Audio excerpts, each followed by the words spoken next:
मैं डॉक्टर अंकिता वैद्य हूँ, infectious disease की डॉक्टर हूँ न्यू दिल्ली में। ट्यूबरक्लोसिस हम जानते हैं कि हम सब बहुत वर्क कर रहे हैं ट्यूबरक्लोसिस के अगेंस्ट कि इसकी ट्रीटमेंट सही से हो और साथ ही साथ इसको एलिमिनेट किया जा सके, क्योंकि ये गंभीर बीमारी होती है, हमारे बॉडी को किसी भी ऑर्गन को अफेक्ट कर सकती है।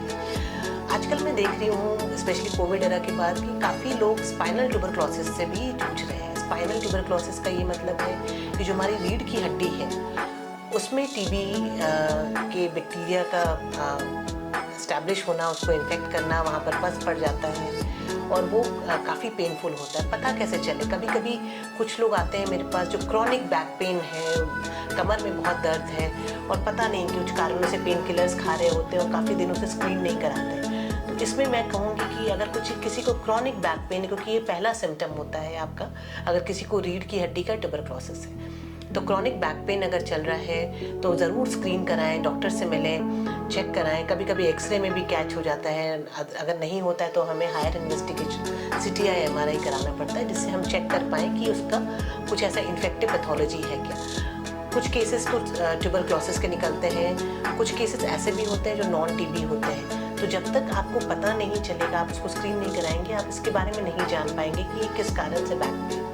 तो बैक पेन बहुत कॉमन सिम्टम होता है स्पाइनल ट्यूबरक्लोसिस का। डिफरेंशियल हम इसमें इन्फेक्शियस कॉजेज़ में हम ब्रुसेला इन्फेक्शन भी बोलते हैं कि ब्रुसेला भी हो सकता है, बट उसके लिए हम टेस्ट कराते हैं, तभी हम पता कर पाते हैं कि दोनों में से किस तरह का इन्फेक्शन है। साथ ही साथ MRI का पिक्चर भी थोड़ा डिफरेंट होता है इन दोनों इन्फेक्शंस में।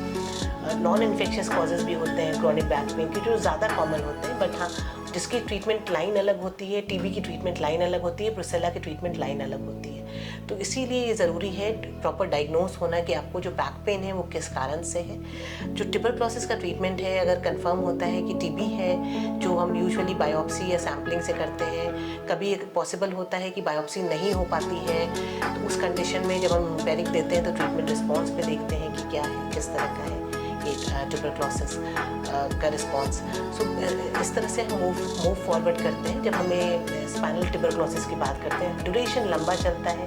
ड्रग्स का जो चैलेंज होता है वो ये होता है कि सारी जो कॉमन TB की ड्रग्स हैं वो बोन में बहुत अच्छा हमेशा प्रेजेंट नहीं होती उसमें एक्शन करने के लिए। इसीलिए हमें जो चॉइस ऑफ TB की ड्रग्स हैं वो उस तरह से अप्रोप्रिएट रखनी पड़ती है, उन डोजेज में अप्रोप्रिएट रखनी पड़ती है, जिससे कि जो बोन का कॉन्सेंट्रेशन है TB की मेडिसिन का वो अच्छा हो और आप पूरी तरह से रिकवर कर पाए। तो सही डायग्नोसिस होना बहुत ज़रूरी है। अगर किसी को लगता है कि बैक पेन है तो वो किस कारण से है, अगर बैक पेन है और ट्यूबरक्लोसिस है तो वो किस तरह का TB है, ड्रग सेंसिटिव या ड्रग रेजिस्टेंस, उसकी ज़रूरी है।